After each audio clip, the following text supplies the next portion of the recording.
They have 2 7-footers. But it's moving day. Points. Why not us, folks? Why not us? How we doing, folks? This is Mike, and I'm joined by Mike today. And this is the Why Not Us podcast, a podcast that has not been on its regularly scheduled program as of late. Folks, we apologize. Mike and I have had quite the life and really quite the march, and that's what we're here for. We're here to recap Mike and Mike's March, our Vegas trip, the Florida Gators, any other life that comes with it. Big apology from us. We're back. I think, Mike, we've even tried to do a podcast, but it's, we'll get on and we're like, nah, technical stuff. No excuses, but we're here. March is full of madness, and I think we were prepared to embrace everything that March was going to give us, and March simply had high expectations, blew them all away. Right now, I just simply can't comprehend a better month than the month of March, and I think this was the best March that at least I've ever had, but probably both of us have ever had. Oh, for sure. I mean, it was just, it is such a great month to have right after football season too. I mean, it's maybe have a couple slow weeks in there, but then like free agency starts flowing, the golf starts getting better. Obviously, we have March Madness in the tournament, and like that leads perfectly into the conference championships. We really got our big start in March. Well, we've been doing the parlay a day, as you guys have seen. We started off hot when we got to dial in on the mid-majors. Clearly, we're mid-major guys. We've just never really been Power 5 dudes. Football, basketball. So we got our start there. We hit a lot of those parlays, and we did end up ending March in a positive note as far as money. However, winning parlay total, we did not end strong. we couldn't buy a bet. No, we hit a big one on day one. We hit a big one on like day 5 or 6. We hit a few other decent ones. We messed around with some underdogs, which just, we'll get into it, but underdogs just were not there in the month of March. But no, I do hope people enjoyed the parlay a day. We wanted to keep creating content. We knew this month was going to be madness. We knew it was going to be hard to get a podcast, and we still got that out to the people. And we did finish up $844 on $100 bettors, 8.4 units in the month of March. I mean, I'm proud of that. I hope you are. Very, yeah, duh. Especially with how much we were losing at the end. Yeah, but we'll take that. We'll take that dollar amount for sure. We'll roll it into some Masters, maybe some NFL draft bets. But first things first, we have some big Final Four games to speak about coming up this weekend. But before we get there, I think the people would just really like to hear. Yeah, March as a whole. I had some, kind of nice little work events that aligned with, nice traveling and whatnot. The big thing though is our Vegas trip. You, me, Sean Andros, frequent podcast guest, supporter, Remy Martin, who should have been on it as a Bengals fan. We had your big brother, Mr. Ethan Coakley, who really, kind of came out of the woodworks as a trip babysitter, which we never really expected out of Ethan Coakley. So props we there. Did not. And just the glue guy of the group, Tim Ye, just there, and whatever that means to us, but he was there. And we had a great time. You want to go by day, like just getting there? Well, first of all, like how did this trip even start, right? We have been talking about this for months, since maybe we started this podcast, maybe beforehand. We picked out sporting events, and this was the number one that jumped out to us, was like, I haven't been to Vegas. Like, if there's any time to go to Vegas, it's for college basketball. The Florida Gators fucking rock. And you had taken time off work like months in advance. Yeah, I think the end goal was always Vegas. It was just about getting, a group of sorts in order. I mean, you and me can go anywhere and be fine and make new friends and whatnot. The fact we were able to get 4 more people to do it with us, one of which being Sean Andrews, in which case, we had to pay a large sum of money to enter the city of Las Vegas. It's just kind of how he operates. But yeah, man. I'll give Sean credit, though, that I truly think we'll go day by day. I think everything we did was absolutely worth it. Absolutely incredible. It was one of the best trips I've been on. I had super high expectations, and Vegas just blew it away. Yeah. Like I did not expect one of the best trips benders, whatever you want to call it, of my life to come from Las Vegas. I mean, there's just a lot of bad things that can happen in that city in general, but I thought we nailed it to a T besides the actual winning bets part. Everything else we planned perfectly. We had so much fun. It started on Thursday where, Thursday through Sunday, you got round of 64, round of 32. We'll get to kind of the outcome of the games and how we maybe expected, as you said, Mike, a little bit more madness, right? But plain and simple, there's the most games that fall in those 4 days. So we saw it would be the easiest. We get there Thursday. We stayed at the Fontainebleau, which is just a gorgeous hotel. It's right next to Live Nightclub and Live Day Club. We went to the nightclub on Friday night. But all got in kind of like staggered times, right? It was a matter of like, hey, are we going to be able to get our bets in and whatnot? I think I got there second and you got there fifth. But eventually we all got there. And then we had a beautiful steak dinner at Cleaver. Oh, my God. If you guys are ever going to do a bender trip, and that's what this was, it was one continuous day, start your day off with a nice meal. Because really, we didn't have another nice meal until the very end. It set the tone. They had a happy hour, half off steak special. So naturally we jumped on that. Sean had the reservation. Yeah, we sort of trickled in on Thursday. We watched basketball, placed a few bets, messed around at the tables, got settled in. And dinner Thursday was phenomenal. It actually might have been our best day of gambling. I know we kind of had the Arkansas underdog against, God, who they even play? It was, Kansas, right? So we had that first night. I think I had a few other ones. That was probably my best day. And got to do some basic gambling after dinner, nothing too crazy, really, for the point of the next day was our big day. Like Friday was a jam-packed day. Where'd we start Friday, Mike? Friday, woke up, breakfast, beer, straight to the pool. And we went to the Circa Sportsbook, largest sportsbook in the world, outdoor pool sportsbook. Got there early enough to get a spot, posted up right by the ledge of the pool, and literally was in the pool for, 10 hours straight? 7 at least. Yeah, no, we got a nice corner of the pool. We stayed there. We had people rotating to get drinks. There was a big line you had to get in to get your bets in. We somehow did that still. We started off that day bad. I think we had the Michigan or the Mississippi State side of the Baylor game. Yep. After that, I was flowing. I was hitting the Colorado State. I had the St. Mary's. I had the big one-on-one with you, which was like the Ole Miss and UNC game. Yeah. I remember you were. Do you want to give the bet story? Let me set the picture first, because like we're in the pool for 3 hours. You reach like a midpoint of the slate, and you're like, I got to get more bets in. The one bet on Mike's mind was riding UNC in the Tar Heels against Ole Miss, who pretty much the rest of us were on. What was the process like of getting a bet in while 1, 4 hours of drinking, 2, long line, 3, UNC Tar? What was that process like? Yeah, I was fully in, especially after they won that first 4 game on the UNC Tar Heels, just proving everybody wrong. Everyone was pissed that they got into the tournament, and I'm like, fuck that. I'm pissed too, but they're going to make a statement. They're going to show up, and they're going to win some games in March and piss people off even more. And credit to the Circa Sportsbook engineers, whoever built that place. Like, listen, Vegas knows what they're doing. I mean, we were 25 feet from the bar, 40 feet from the food, and 75 feet from literally blackjack tables, roulette, and sports betting machines. Mm-hmm. The problem was there was only 3 betting machines. Mm-hmm. And all these fucking idiots show up and don't even think about what bets they want to place. And I'm there like, listen, I got it written on a piece of paper. I got notes on my phone. I'm in there. I put the money in. I place the bets. I get out. I'm right back in the pool like I never even left. Everyone else doesn't think like that. So I waited in line. There was a little, the afternoon lull in between the day games and the night games. I probably waited in line for 45 minutes to an hour, talked to a pretty cool UNC fan right in front of me, got even more fired up about the Tar Heels, probably threw more money on them than I was planning on. And I'm like next in line, maybe second to next in line, and I have to pee really badly.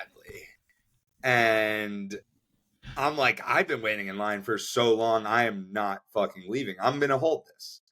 And I get to the machine and I put the money in and I'm like squirming all around and I'm freaking out and I'm trying to get the bets in. But the machine, honestly, the software is a little outdated on those machines. They need to update that a little bit. Mm-hmm. So it's kind of hard. And like, I'm wet and there's money and tickets and there's so much. I'm hammered. Like, I was like, I got to pee.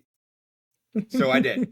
I stood there at the betting terminal with maybe 30 to 50 people behind me waiting in line. Easily. And pissed my pants. Hey, I didn't hear a siren. I didn't hear a whistle. I just was like, these bets are more important than anything else. It's happening. Yeah, and when you came back to the spot in the pool, I mean, the UNC, I just dumped all my money, wasn't as awesome of an announcement considering the rest of us took Ole Miss as, hey guys, I just did this. And it's a second pause of like, what now? Like in the pool? And it's like, no. In line at the kiosk, I did it. And really that's when I got scared because I was like, Mike just did that. And he's on the Tar Heels, 0 chance I win, but they never stood a chance. No. And we could go on a divergent path here and we could talk about peeing in pools. Any dude that says they don't pee in pools, especially when they're in a pool for fucking 7 to 8 hours straight, is just wrong. That pool was heated, but it was also because there was so much piss in that pool. And if any of us try to claim that we didn't piss in that pool, you're lying. And so, listen, maybe I didn't make it to the pool. And I stood there at the betting terminal. And the dude next up, I hope he was wearing flip-flops. But maybe that was a bad tone for the UNC Tar Heels. Maybe it was my fault. I'll put that one on me. I had an awful Thursday and Friday betting. I couldn't hit a bet. It all goes back to this being the most boring March Madness tournament ever as far as upsets go. The least amount of upsets, I think something like $100 better is down like 2.4 grand or something, betting on underdogs. That like statement, like that person was always up. Like it was a guarantee that person made money. And this year it's like the worst we've ever seen. So and favorites were covering too. We couldn't even hit an underdog to cover. So that was tough. Well, I mean, our big dog, as you all know, was the Akron Zips. And we wanted you to dump on the money line. We wanted you to dump on the spread. We wanted you all to take the Akron Zips. So maybe the kiosk P incident had something to relate to that as well, because that was kind of the last game of the Saturday while we were at the pool. You and I stayed while others left. We're like, we need to stay for the Zips. They started strong, and then by the time we left and got back, they were just completely dead. Fun fact about my weekend, Michael. Guess how many bets I hit after the Akron Zips? I'm trying to think, like maybe 3 or 4. Yeah. It's a, nice minimum number. That's what you expect. I didn't hit a single bet after that the entire weekend. Not one single. Sure, parlays, a lot of straight bets too, but didn't touch a bet. Was fading the squad, was riding them. You guys had a day fading me on Saturday, it seems like. But yeah, that set the tone for the rest of my gambling weekend, man. It just, it really for me turned more into like, I need to get my fill in from a partying and bender perspective because I can't touch the board. I think that's simply where I decided, like, listen, UNC, that's not my team. Akron, like, whatever, that was a cool Cinderella, but nobody's a Cinderella this year. So, like, I'm going to lock in on Saturday and Sunday, and I'm just going to be better than Jaws. And so Friday, pool, maybe my favorite part, second favorite part, another part's cooler. We'll hit on that. Went to the nightclub, live at night. That was sweet. Saturday, we go to Hoops and Hops, which is at the Cosmo. And we paid whatever for all you can drink. Yep. Guys passing around hot dogs and popcorn. Yeah. And there's TVs everywhere. We got a table with a Houston fan and a Texas A&M fan. And we post up, and I simply just decided to win. And you decided to not listen to me, and you decided to fade me, and it was dumb. And it was dumb. That day started off with the number one most exciting game of the tournament so far, maybe, which was Arkansas taking down St. John's. Yeah, it was up there. Arkansas, I think maybe you weren't on Arkansas by accident or No, something. I wasn't. I took But- St. John's. I had him on a nice live bet. It was looking frisky, and then I've been a big Arkansas guy for a few months now, and they've made me fucking shit my pants a few times, and they've also gone for glory. And we hit them against Kansas, and I slammed them against St. John's. And then don't worry, folks. Yeah. We took him in the Sweet 16 too, and that was, as you might know, our last leg of a moneyline parlay, 5-1, and nope, Calipari in March. So we eventually got what we deserved. It's incredible how he just tries to lose every game, even in the game against St. John's, and even in the first round, he just tries to lose. There was one, like, I guess it would have been worse if you blow that type of lead against Patino in the round of 32, and like you don't even make Sweet 16 again. But like, there's not many things John Calipari could have done to make his legacy as far as the tournament worse, and here we are. So, anyways, Saturday was dope. It was great. I don't want to skip over Friday, though, because when we did go to Live Nightclub, yeah, I don't know if it was that awesome for you, Mike. I had a great time when I was there. When he was there, Mike went for the wall on Friday. I mean, it was a claps from the squad. He was definitely the drunkest. He definitely, deserved to be at the pool for as long as we did. It probably affected you seeing the main person we were supposed to see that night, which is Dom Dalla. Shout out. My Aussie friend, just the man.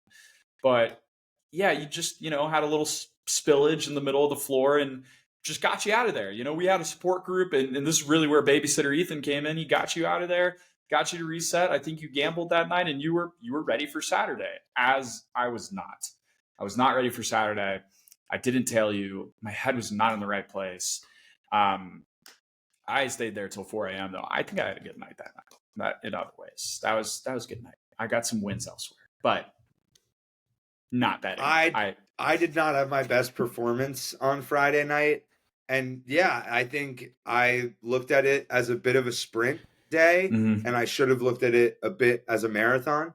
But lesson was learned and came back firing in the weekend. And I just, Friday night, drank a few glasses of water, sat down at a blackjack table, played a few slots, which I've never done before. Hey. Don't understand them, but I just keep pressing the button and made a little bit of money. And I just decided this weekend I'm going to be great. And I think that really started with, on Saturday, the first big game that we faded each other. I guess you were on St. John's, but the first big game we faded each other, and I faded the dad at our table, was the the Texas A&M Michigan game. Yep. Now, for anyone who doesn't follow the podcast, first-time listener, doesn't know much about college basketball, there's something very unique about the Michigan Wolverines that I think I made very clear to you, to the Texas A&M fan, and pretty much everyone else in that room. Do you know what that is, Mike? Do you remember what that is? I remember too well, Michael. The Michigan Wolverines have 2 7-footers on the court at the same time, playing pick and roll together. 2-man game. Michael, I think, mentioned to me that Michigan has not one, but 2 7-footers a good 403 times the entire weekend. And it was I'll take the over on that. Insufferable. And I was, the only one that took A&M out of the group. So everyone hopped on the train. And actually, Ethan called our Saturday, Coakley. This was one of my biggest honors in life. He called it Jaws Day. The day was about me. It was my day. I didn't hit a bet that day. Not one. On Jaws Day. Like, usually you'd expect to hit a bet on a day dedicated to yourself. Not me, Mike. Nope, not me. Yeah, Wade Taylor must have not been informed that it was Jaws Day because he did not have a point in the first half. And he got it going a little late, made it interesting, but it was always the Michigan Wolverines. Yeah. I want to formally apologize now as a sober person to the Texas A&M dad that was sitting on our table and his dad, who could be my grandpa, who just he was honestly kind of laughing at everything I was saying. But they were dad and son? Yeah. Oh, I never put that together. I thought they were just... I made it pretty clear from the second we sat down at the table. I was like, listen, we're watching St. John's in Arkansas. But once this Michigan game turns on, I'm going to try my best not to be an asshole, but I'm drinking as many beers as I can.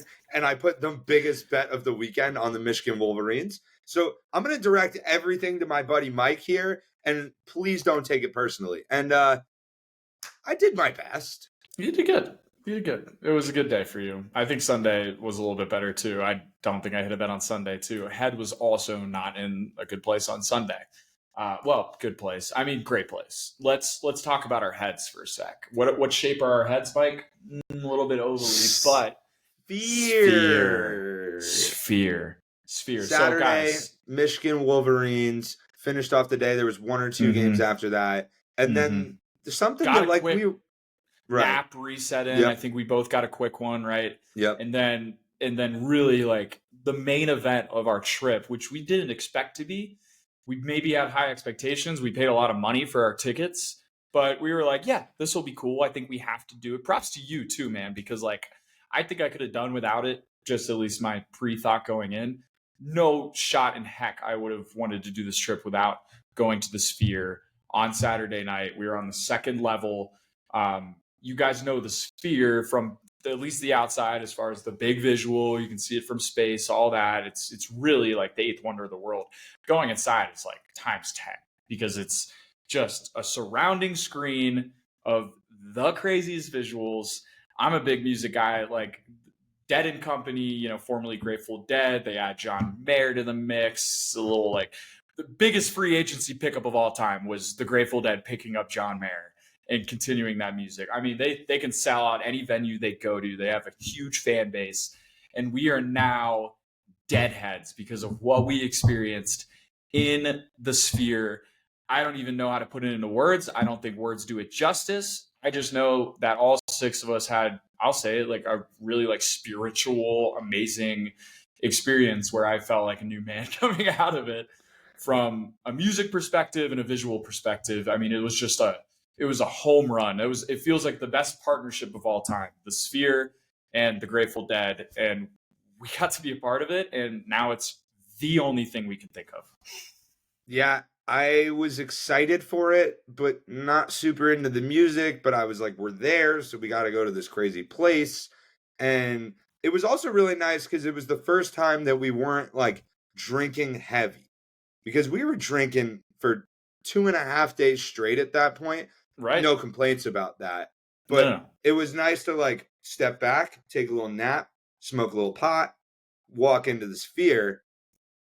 From the moment we walked in, it was just mind-blowing. And like you said, words don't do it justice, pictures don't do it justice, videos don't do it justice. You have to go and experience that. And I truly think everyone in this world, if they all could experience that, the world would be a better place. I totally agree. It was the first time in my life where I walked out and I stood outside and I said, I can confidently say that was the coolest thing I've ever done in my life. Yeah, 100%. I think we've both done some pretty cool stuff too. Yeah. From me, my perspective, I go to a concert like every weekend. I love every type of music, the jam band, EDM, regular, whatever it is. So I've gone to hundreds in my life, and that was by far the coolest concert I've ever been to, and probably the best experience in general as well. 100%. I just want to be a hippie for the rest of my life. And it was so cool that came on Saturday night or last night, and it was like, yeah, we came for March and the gambling of it all, but holy crap, we got that too. Like that made every single cent, every single minute planning, and I think like now all of us are like bonded together because of that experience. I mean, it was 100%. And we were gosh, on cloud 9 walking the out. People of that there place. are so cool too. Like if you haven't seen Deadheads, like I think they get like, especially from an outside, I haven't done it before perspective, like, oh, that's a little bit weird the way they'll like dance and spin and stuff. But when you're in it and you're experiencing it, you get it. You get it. So me and Mike, like our friends, I think are a little bit more chill. Me and him were just wanting to like dance and like get our groove on the whole time. Our section was like sitting for most of it. I wish I was standing and just getting out the juice. And I think we'll do it again, man. I don't think that's our 100%. last time ever at the Sphere, ever seeing Dead again. It was a beautiful experience. It really was. It blew my mind. I mean, Sphere. It's the eighth wonder of the world. I think it's our like new religion per se. I mean, it's just, I can't stop thinking about it. I just wish I wish it wasn't in Las Vegas. Cause like, if you're going to go to Vegas, you're going to gamble, and that's like a whole thing in itself. Like, I wish that place was, I don't know, like, I don't know. You know what I'm saying? I would go there just for the Sphere. Totally. Like, I would go Saturday morning, get there, stay at a hotel, see them Saturday night, fly out Sunday. Get out. Yep. 100%. I think I might do something similar here soon, but yeah, that was a great night. After that, we all went back to the hotel and we got like our own blackjack table, which you always need to do when you're with a group of boys in Vegas. Like, make sure you find a time to all sit down together. And you and I actually ripped at that table. We did great. Yeah. I mean, you and I have been blackjack guys for 5 years now. We know the whole thing backwards. We know when to shove. We know when to push harder. We know when to leave the table. We both left with money. I don't think our friends can say the same, but thanks for being there, guys. Thanks for being there. It was so much fun. Night's supposed to end there. Didn't for myself, and it led into Sunday, where not my best Sunday morning performance, especially when the first game of the day is the Florida Gators versus the defending champion UConn Huskies. At 9:09 a.m. Vegas time. Pacific time. Yep. When did I wake up, Mike? Great question. I woke up at halftime. Not at our hotel, so I had to move. You guys were absolutely grilling me. Like, I thought I wasn't going to be able to walk after what I just did. Woke up at halftime in a panic because we're fucking losing. So I'm like, I'm the reason the Florida Gators are losing. Was able to get back. I get there with like 6 minutes left, and that's when Walter Claytor Jr. happened. We got, wow, what an incredible ending to that game. And I mean, that's just been the story of the Florida Gators. After that, did some gambling, got a nice buffet in. That was my first meal of the day, and probably at that point, like 30 hours, in which case, as anyone would, my breakfast at 5:30 p.m. was crab legs. Yeah, we went to the Wynn Buffet. I think it's the world's largest buffet or something. They had literally anything you could ever think of. And so naturally, we stuffed our faces with as much food as we could before having to board our flights, where I felt like absolute piece of shit. Yeah. And I think like the Sphere really helped the hangover side of this. My Monday wasn't awesome. I slept a lot, obviously, but like, I wasn't ever like, which I thought was going to be the case after, 4 days of one continuous day. But yeah, I think the Sphere really like rejuvenated us and gave us some health, to kind of counteract the other things that wouldn't give us great health after. Yeah, the trip. I think overall trip was perfect. Perfect. We didn't lose a shit ton of money at the tables. We could have won more on the sports book. We did everything we wanted to do and more. And yeah, it was just all out sprint for 96 hours. And I wouldn't have done it any other way. We did it, guys. We did it. Maybe we'll do it next year. I mean, Mike and I do trips all the time in reference to sporting events. So I'm sure you'll see something here soon. But yes, long recap, but the people needed it, man. That was a special little thing we had going on for 4 days there. I wish we were back. That Sweet 16 and Elite 8. Do you have any notes? Obviously, let's talk about that Texas Tech game with the Gators. The Maryland one wasn't much. Kevin Wilde off some Villanova. I mean, no big Cinderella. Where do you want to start? We got the Final Four this weekend. You got an update there. Maybe I do as well. But yeah, let's put a round into our college basketball talk. Yeah, Sweet 16, Elite 8 was kind of chalk. It was all 1s and 2 seeds with the exception of Texas Tech being a 3 seed, and totally could have been Arkansas as a 10 seed, but they like losing. I think what happened to the Razorbacks was Calipari realized how hard it was to beat the bad or the not as good teams. And then he was like, damn, it was hard to beat this Texas Tech team. Like, wait till we get to like the 1 seeds. And he's like, fuck that. Let's just lose now. Like, let's not waste our time. Let's just get out. Right. Pussy. But I get it. Tennessee is incapable of scoring the basketball. Oh my God. I texted you too, because you somehow convinced me to take Tennessee spread, and I've been a Houston guy since day one. and it was like 4-0. 2 minutes in, I was like, there's just no way it's Tennessee. You could tell instantly. Yeah, I got two cousins that go to Tennessee. One's a senior, one's a freshman. And so we got this family group chat. We've been rooting for Tennessee. We've been rooting for Florida. Obviously, Florida beat them in the SEC championship game, so gave a little smack talk. And I was like, hopefully we see you in the Final Four. Yeah. And Florida made it on Saturday, and Sunday rolls around, and Tennessee did not. No. And, let me ask you this, okay? Because the big debate right now is like, you said it best, Mike. No big Cinderella, not a lot of madness, not even a lot of buzzer beaters. But it's lined up to now where we have 4 1 seeds in the Final Four. My question to you, are you okay with that? Is this like what you want from March Madness this year? As a whole, final product, these Final Four teams being in the Final Four, I have zero problem with it because these are the best 4 teams. And I think it's the boring take to have, but the problem with the March Madness tournament is you don't always get the best team in the country that wins in the end, because you can have one bad game and you're done. And really, it's like you don't have the best 4 teams competing in the Final Four. And we absolutely have that this year. Like, it's not even a question that these are the 4 best teams, which is cool. I actually find that really cool. I saw the stat and everyone's talking about it. It's like Ken Palm's been around 30 years.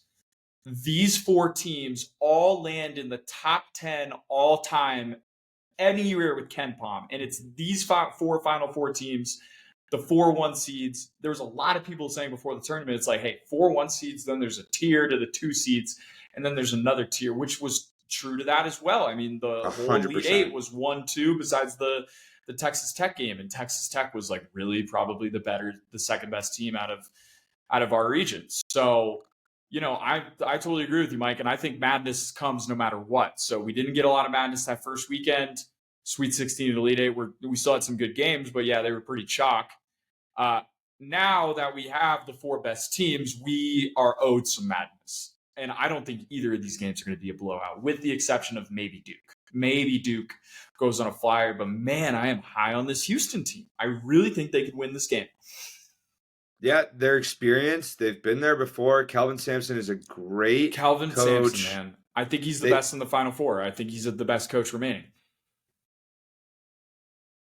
Yeah, it's interesting. I guess none of them have ever won it before.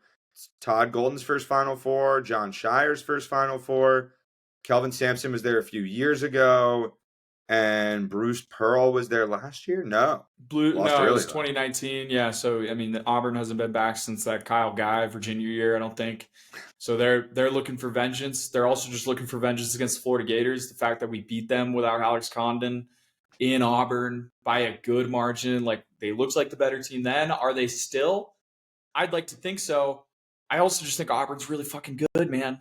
They're a group. They're older than us. We're 24, and these guys are still in college. Like Janai Brune's like 25, something like that. So they're just a big, experienced, shot-making, well-coached team. But the Florida Gators are just damn good. They've been playing 10-man lineups still. Todd Golden doesn't seem phased when it gets to 3 minutes down and there are 10 minutes left. And obviously the person that doesn't get phased the most, Walter Clayton Jr. And holy shit, we have Walter Clayton Jr. on our team. Like, we get to watch that guy play basketball. Like, wow. He is so special. And like, obviously everyone's hearing about him now. We've seen it all season. My God. He just looks so smooth on the basketball court. He's an athlete. He can shoot. He can pass. He plays great defense. Like, he's still suffocating on the defensive end, and he's just so calm and composed, man. Like, it is the same face every time. I mean, this is like, that's a 5-year NBA vet that's playing for the Final Four now.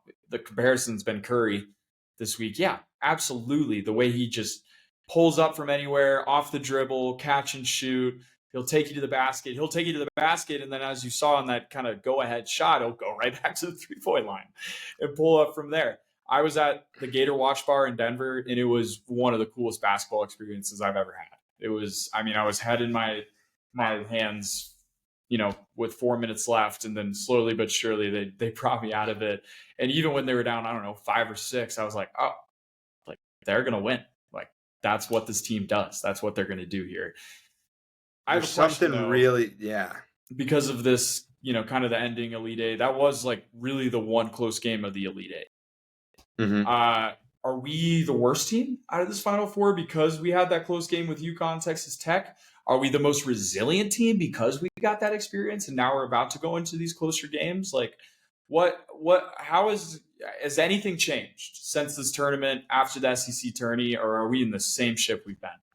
Yeah, I think that we have been the most we have gone on the craziest roller coaster ride to the Final Four out of any four teams. But I also think it just proves even more how difficult it is to beat this team. You have to play for 40 minutes. And we have 10 guys. We have 4 bigs that could all start on this team. We have 3 elite guards. Thomas Hogg, I guess I'm calling a big, but like he's just unbelievable. There's just so many different lineups that this team can run with. Like if we're defending well, you throw Klavjar in there and he bangs a few threes. Denzel Aberdeen hits shots, and he's a menace on the defensive end of the court. Still there, like used to be our best player, and now he's like our 8th guy, and they all bring value still. It's just that's the thing that's always amazed me the most about this team. It's like they got 12 guys that they are okay throwing in no matter what, and no wonder even when they're down 10, up 10, tie game, comes down to 7 minutes, man, and like they're gonna have full energy still, and like you have to be able to compete with that. That's why UConn didn't stay in that game, and that's why Texas Tech didn't stay in that game, is we had fresh juice. There's been something special about this team all season. It just feels like they have that extra something. Like they're motivated. They're clearly a team. They clearly love each other. Like they're connected. They're bonded. They went through last year where they had that heartbreak against Colorado in the first round. It was never really their year, but they brought back all their guys. Elijah Martin's been to a Final Four before. Will Richards continuously gotten better every single year. Oh, yeah. There's just some kind of juice about this team. I would be extremely afraid to play the Florida Gators. I think Yes. Yeah. No, at the end of the day, if the game is tied with 4 minutes to go, I want the Florida Gators against anybody else. Are we the best of the 4 teams? I can't say that definitively, but I don't say why not. But I will say with 4 minutes to go in a tie game, there is no other team I want than the Florida Gators on the court. Love it, Mike. I love it. Go Gators, baby. Go Gators. It's I'm glad it's not Duke and Houston first. I think I'm a little bit more scared of both those teams versus Auburn. We've also just owned Auburn. Like we own them. They come to, I remember you and I went to a game like our sophomore, junior year, something like that. And we were like nothing in basketball and Auburn was 2 and they came in and we beat them. Huge upset, right? It was Walker Kessler was their guy. Yeah. It was the Kessler and the other guy they Jabari had. Smith. There it is. It was those 2 and they both went, top 10? Yeah. Good job, Mike. There you go. I know, right? There you go. So, all right. What's your update this weekend? What's in plan? Saturday game. What you doing? What am I doing for the game? I don't have work, which is sweet. Wow. So I definitely will be watching with friends. And I decided, what better place to watch the Final Four than fucking San Antonio, baby? I'm going to the Final Four. Let's go. Let's go. As you should be. We need your help. Florida Auburn. If they win, you'll be at the championship too, right? 100%. That's awesome. That's so incredible. I have a little bit of dilemma. I'm trying. It would be really cool to go to that first game. It'll also be really expensive. I have to go to a work conference. I'm our traveling guy here, so I'm going to be in Palm Springs. I sound upset. I'm going to be in Palm Springs for like a week for work. It's going to be pretty cool. The one shitty thing is, I wouldn't be able to stay in San Antonio that Monday. I got to fly there. But even when I fly there and I have this first day of our conference, I have booth time that starts at, I think, 6 p.m. Pacific time. And the game starts at like 5:50 Pacific time. It should be an hour, right? And like, I kind of need that time. That's like how I get my book of business going for work. Like, it's kind of the one reason I'm there. So that'll be a tough thing to gauge.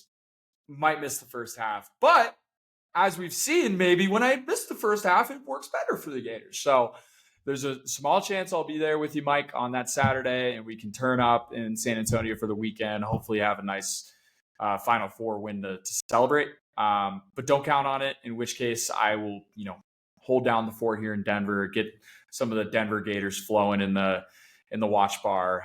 Some of our friends, old Theta Chi's and whatnot. So it should be great either way, man. I just can't wait for this Final Four. It's just going to be beautiful basketball. And I just think the world needs to see Walter Clayton versus Cooper Flagg in the national championship. Yes. I don't give a fuck about Janai Broom. Those are the two best players in the country. This is Curry versus LeBron. This is Duke in Florida. I know Florida's not a blue blood, but like we've been wagging all year. Like this needs to happen. The stars are aligning. They got for Monday night. Florida will play Duke in the national championship in the Alamo Dome. There are so many other guys that we know that are riding. We're going to be so deep. It is going to be amazing, unbelievable. I'm sitting on so many futures for the Florida Gators, and I'm going to be there. We're in the Final Four. It's been 11 years. It's been almost 20 years since a Florida national championship. For both of those, I wasn't a Florida fan because I grew up in Jersey. I hadn't gone to the school yet. So this is the only championship as a Florida Gator fan that I've been able to watch besides tennis, swimming, and all the. We've had a COVID SEC championship game that we lost to Bama, and the baseball natty last year that we lost to LSU. 2 years ago, yeah. 2 years ago. The COVID SEC championship was like really our closest experience, right? We were sophomores. Yeah, it was still the COVID years. We kind of got railed there as well. But you said it best, man. Like we've only been fans for like 5 years, and now we're finally getting like that championship experience. I'm so proud of you for making it happen to go there. Like I would do the same if I could. It's so great. Man, I hope they get it done. How incredible would that be? But maybe are you a little bit like less excited if it happens like for my sake, since technically I've won 2 championships in a row with my respective teams? No, I've been incredible at not thinking about football at all. And I am not going to think about football until I absolutely have to. I'm not looking into combine shit. I didn't watch the combine. I'm not looking at pre-draft shit. The only notification I'll be excited to see is if Dak Prescott gets traded, and we all know that's not happening. So we'll take some fucking boring first-round pick in April. Then I'll ignore football again, and I'll be forced to look into it in August. I like what you said about Duke too, because like Auburn and then we play Duke. I think that's like obviously like scariest outcome, right? Like Duke is just, I don't even know how to evaluate that team anymore. Like, are we the same? Are they a little bit better? I think those are really the only 2 options. But the most satisfying way for the Florida Gators to win a national championship this year would be for them to beat Auburn and then them to beat Duke, right? Like beating Duke in a national championship game, especially when they're this good, would just be storybook incredible. I can't even and I relate it back to when the Eagles won the Super Bowl this year. And I was like, yeah, I'm kind of scared to see the Commanders in the NFC Championship game. And I'm obviously very scared to see Patrick Mahomes in the Super Bowl again. But I would be most satisfied if they won it, if that's the path they do it. They ended up doing it, and I hope the same for the Florida Gators. If they beat Houston, same to me. All good.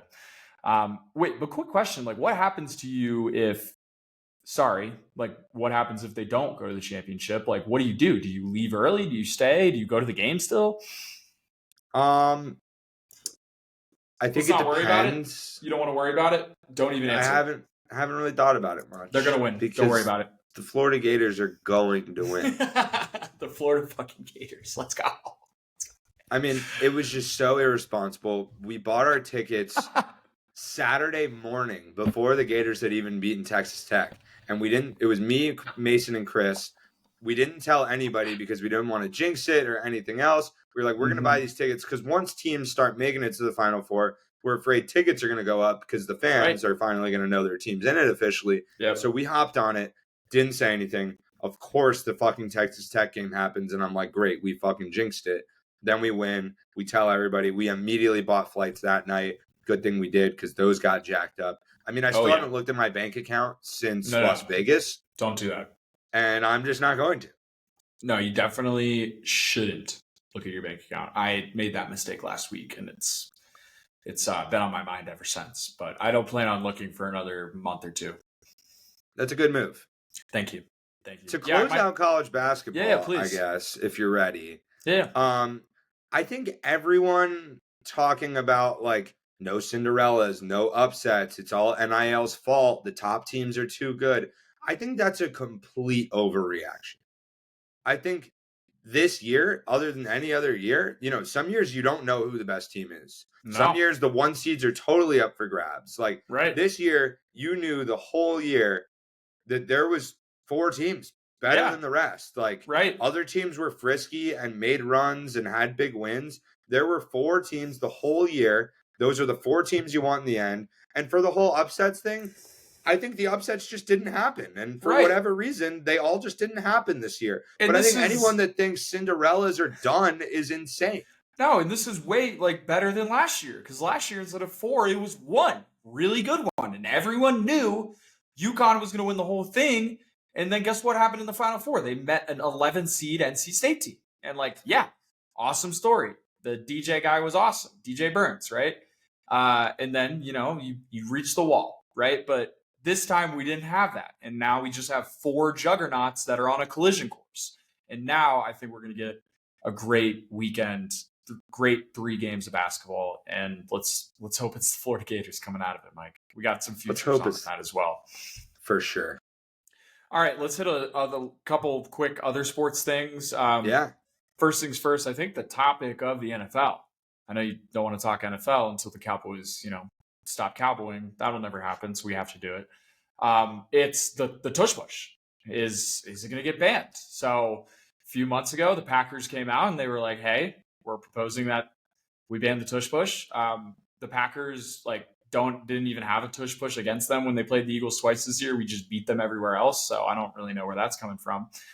But anyways, it's been hot, right? And I think there's been momentum building to potentially ban it. They actually said today that they're tabling the vote for May. I don't know if that's good, bad. My good might be different from your bad, but I just want to hear your thoughts. Should it be banned? Is there a way it should be banned? A weird thing that they should do to it? What's your thoughts? I think it's absurd that they're talking about getting rid of this play. Wow. Okay. I just think the reality is we've reached the point, and you're seeing this in all the sports. We'll get to the torpedo bats and whatever, anything else. There's evolution in sports. And if you play the same game for 100, 200, 300 years, people are going to start to get good at it. They're going to figure out what the best ways to win are. That's what coaching is for. That's what strategy is for. Now analytics has taken that to another level. And analytics has determined that on 4th and short, the best play that you can do is the tush push. And specifically for the Eagles, when you have one rock star O lineman that wins every single block, and you have a juggernaut of a running back whose thighs each weigh fucking 100 pounds, and a very athletic quarterback, you're going to be good at that play. So just because every other team doesn't have those 3 pieces and their tush push isn't as good, and they don't run plays to set themselves up for the tush push, because the Eagles run plays knowing that on 4th down they will go for it. Yes. Other teams go 3 and out and punt on 4th down. Yes. Eagles analytics has supported that. For some reason, other teams' analytics is behind. Just because you can't stop a play doesn't mean the league should get rid of it. It is within the rules of the game. The Eagles figured out how to run that. Other teams have been able to adopt it, just can't do it as successfully. Right. But it's not like there's some hidden secret there to run the play. They're just good at it, and nobody can stop it, and everyone's pissed off. Very mature of you, Mike. Very mature take. And I obviously agree. And another piece of this too is I look at how the game's expanding, internationally. There's just going to be more eyes, and they're obviously just evaluating rules in general every year. The example is the kickoff.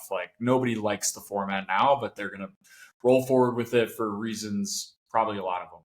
But, football is an incredible American staple sport. It's really truly art in our eyes. And it started where it was 11 guys lining up against another 11 guys. And it was who's bigger, who's stronger. I'm going to out tough you. And a lot of that just has to do with basic blocking, putting your shoulder down and pushing, right? It's a pushing game. You want to move forward or move back, right? And if you're going to take away the simplest of plays, like the closest thing we have to 1920s football, which in my opinion is snap the ball and push, the tush push, right? You're getting away from that. And I find it so ironic that it's the Packers that come from the Lombardi era of like tough football, trenches, make sure we win there first. Like it came from them. And I think it has, probably something to do. They don't have like a true owner, and it's probably just a CEO standing up there saying like, hey, let's do this. This will help us, right? I also find it extremely weird that Sean McDermott, who uses the tush push the second most in the NFL, was so well against like, hey, we can't do this anymore. Is that him being like, yeah, I saw it didn't work in the AFC Championship game against the Chiefs, and now I just want it to go away so I don't have to worry about it anymore? I don't know. But, the biggest thing, Mike Vrabel, I think Atlanta had a nice take on this too. It's like, hey, like we should never, ever, ever make a rule because one team is really good at something. Like, what are we doing at that point? So I don't think it's going to get banned because of that. I think, as years go on, and maybe it's this year, they could get more creative as far as like adjusting it. Maybe there's no push, but if it's going to be premised on the Eagles are really good at it, then there's just no way you can let that change be made. And I think it's a sad day for the sport if it does, because I don't think it's just hey, this happened with the tush push. I think that's a sign of things to come down the line to, maybe the scariest point is like, are we going to play flag football at some point? So I completely agree. I think it just opens the can of worms for let's get rid of anything that is we don't know how to stop. It's also just a yard. Like it's go ahead. I was going to say it's ugly. It's not a sexy football play. No. It's not cool. It is pretty unstoppable for most teams, but specifically the Eagles. Totally. Like, is it frustrating? Yeah, but when you're on 4th and inches, the team is going to get it most of the time anyways. You're not supposed to be able to stop 4th and inches. It's only a yard, and it's like, if they are getting a yard in like one of the hardest earned ways possible, AKA like you just have your guys bulldoze the other team, it doesn't work all the time, even for us. But like it's football, and they're going to move forward, or they're going to at least try to. And you said it best. We got Saquon, we got Jalen. If they take away the pushing part of this, Jalen's still going to do it, and they're probably going to find a fancy way to like still have some leverage on the back end.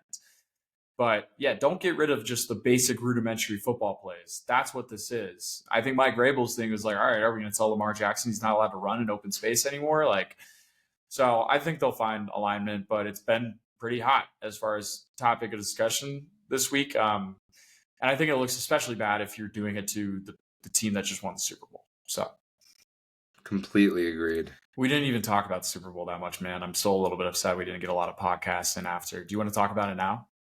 Yeah, because there's another rule that's very interesting and is a hot topic, is the torpedo bat. You pivoted. That was awesome. That was good. You thought we were going to talk about the fucking Super Bowl? No. That's long gone. It's literally 2025 season. That was a veteran podcast move, Mike. But yeah. Thank you. The other one's been the torpedo bats. I'll just say, like, listen, the two comparisons, right? 90s era steroids, torpedo bats of the day, obviously very different, but it's like it's giving a leg up to home run hitters, right? But I think the biggest difference is when the steroids era came out, it was empowering guys like Mark McGwire, average MLB players, to be rock stars, right? And just be beyond what we ever expected. But that's not really what the torpedo bats are doing. They're not making the middle pack or the lower pack players better and beyond elite MLB all-stars, right? It's making the guys that are really good even better, right? So AKA, Mike, you still have to hit the baseball. And it's not necessarily like a bigger bat or anything like that. It's just kind of like a different geometry to it. So you're still got to hit the baseball, but when you do, there's gonna be more whammies, which everyone likes. Who doesn't like a good whammy, right? So there's no like medical leg up. There's no, this team gets it, this team doesn't. Everyone gets to do it, and it's just going to make it cooler. It's really what baseball's done to like the shot clock, right? That's just made the game better. They made the bases bigger, which means more running and more stealing bases, right? They've got rid of the shift to allow for these things. So they're making just like minor, easy changes that don't affect the integrity of the game. And I think the torpedo bats are the next iteration of that. Man, dude, if we were doing this podcast 7 years ago, the biggest thing about baseball was like, dude, you guys aren't keeping up with the times. You're fucking dying. And I think they're making really good changes. Props to baseball. Way to stay relevant. Give props baseball. to baseball as well. Yeah, They are definitely on the up and coming. And I agree. Like, it's within the rules. Anybody can do it. Like, it's not rocket science. They're just using analytics to see what spot on the bat do the players make the most contact and putting more wood there and less wood on the end of the bat where nobody wants to hit the ball anyways. No. Exactly. My other thing is the Yankees are the number one team using this the most. They're getting the most heat for it. I think part of it's because they're the Yankees and part of it's because they're sort of the first to do this. There were teams doing this last year. There were players doing this last year. There are teams and players on other teams doing it this year. And also, the Yankees have played 3 games. Now, by the way, the second game was Nestor Cortez, who had an awful second half of last season, an awful playoffs, gave up that home run to Freddie Freeman. I think his career is over. I think the Brewers overpaid him. I hammered the Yankees -1.5 in that game because I was like, there's no way that he walks into Yankee Stadium and has a good outing. And of course he gets shelled on the first 3 pitches by the first 3 batters. Like, I didn't see that coming, but like, they played 3 games. They faced 1 decent pitcher and 2 average pitchers, and they teed off for 15 home runs. Like, let's at least give this a little time and actually see how many more home runs we're getting. Because I think by the end of the season, it's going to level itself out. I think maybe guys like Anthony Volpe and Jazz Chisholm are going to have 5 or 10 more home runs than they did last year. But similar to what you were saying about the steroids, Anthony Volpe is not going to go from 20 to 45. No. And if he does, that's because he's a young guy that's learning how to hit the ball. And I'm sure the bat's helping a little bit, but like putting a bat in a guy's hands doesn't help him make contact with the ball. And I think anyone that's trying to get rid of this is ridiculous. It's not a secret. You can do it too. Guys like Aaron Judge don't need to because they're that fucking good. Right. So if you need to and want to, meet with your team, bring in an MIT guy, make a fucking bat based on where you make the most contact. Like, what's the big deal? There's no big deal. I think we've put that to bed. We're on the same page there. We're on the same page with the tush push. The other flip side, just to close off the baseball thing, is the pitcher has the advantage in every aspect of the matchup. Always. Because the pitcher throws multiple pitches. They can throw it to different parts of the plate, and the batter doesn't know what's coming at him. He doesn't even know when it's coming. So he stands there, waits for ball to come. It could be 75 miles per hour. It could be 105 miles per hour. It could be spinning. It could be straight. It could be high. It could be low. It could be inside. It could be outside. And he has to figure out how to hit it. So sure, now the batter has a little bit more of an advantage. Just slightly. Right. What's just slightly? There's no big deal. It's still baseball. It's just makes baseball cooler, and I like baseball. It's great to have baseball back. It's just it is. I mean, I watch every Phillies game. It's just I love kind of the local aspect to it. Maybe we'll see another Phillies Yankees this year. That'd be cool. Yeah. Maybe Yankee Stadium this time. That would be even cooler. Yeah. I'm in for that. Yeah, that'd be cool. But baseball's back. Keep a dialogue going there. I think Phillies are winning the World Series this year. NFL draft's coming up next week. We'll do Final Four recap and we'll do a Masters preview. Let's really get into our golf bets, give the people some money. Maybe we'll do like a cool little day thing like we did for March there. But this was fun. I'm glad we got to do a normal podcast again, Mike. Yeah, I'm pretty confident we'll be able to do this once a week more regularly. My work is coming to sort of the end of the season. There's 3 more Wizards games, and we have 4 more home games for the Caps. 9 games total. Ovechkin needs 4 goals to tie, 5 goals to break Gretzky's record. So that would be unbelievable if he did that at home and I was there. That'd be sick. Summer, I'm going to have a shit ton more time. I'll be working the U.S. Open. We've got a lot of stuff planned. But, yeah, I feel like we're we're firing on all cylinders Dude, right now. yes. We need to get better at getting that to the people, and I think we Yes. will. But we are popping off in life right now, and I think we're just going to keep it rolling. We are. Life's been great, guys. Like I'm a happy man. We're just bank account's not happy, but life is extremely happy. It was great to see you, Mike, in Vegas, man. We will obviously be back there, whether it's next year or whether it's when we're 55-year-olds just supporting the Florida Gators and chopping it up like the boys do. Why the hell not us, Mike? You know, Q1 was a great quarter. Today's the start of Q2, and I don't plan on slowing down. Why the fuck not us, Mike? Why not us? Go Gators! Go Gators! See you, folks.